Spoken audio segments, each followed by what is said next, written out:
Le second livre des Chroniques. Chapitre 1. Salomon, fils de David, s'affermit dans son règne. L'Éternel, son Dieu, fut avec lui et l'éleva à un haut degré. Salomon donna des ordres à tout Israël, aux chefs de milliers et de centaines, aux juges, aux princes de tout Israël, aux chefs des maisons paternelles. Et Salomon se rendit avec toute l'assemblée au haut lieu qui était à Gabaon. Là se trouvait la tente d'assignation de Dieu, faite dans le désert par Moïse, serviteur de l'Éternel.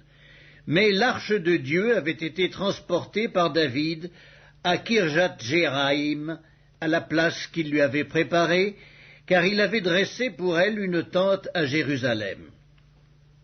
Là se trouvait aussi, devant le tabernacle de l'Éternel, l'autel d'airain qu'avait fait Betsaleël, fils d'Uri, fils de Hur.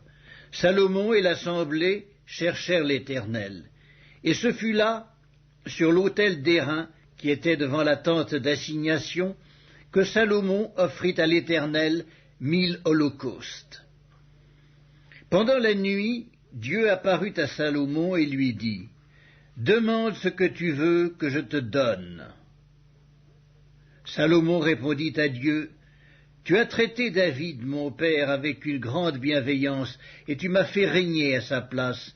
Maintenant, Éternel Dieu, que ta promesse à David, mon père, s'accomplisse, puisque tu m'as fait régner sur un peuple nombreux comme la poussière de la terre. Accorde-moi donc de la sagesse et de l'intelligence, afin que je sache me conduire à la tête de ce peuple.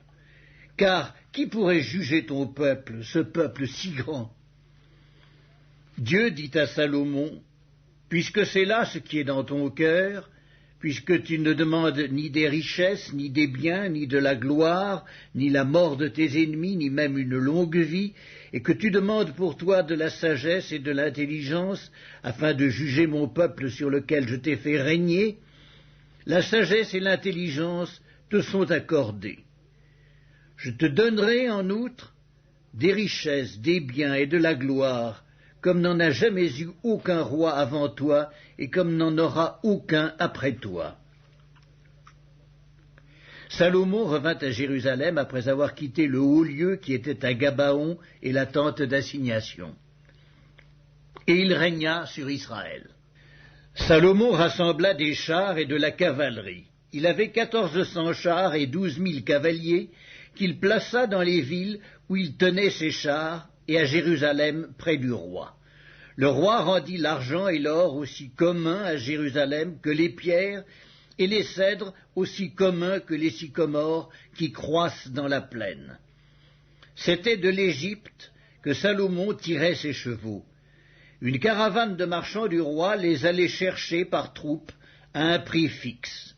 On faisait monter et sortir d'Égypte un char pour 600 cycles d'argent et un cheval pour 150 cycles. Ils en amenaient de même avec eux pour tous les rois des Hétiens et pour les rois de Syrie.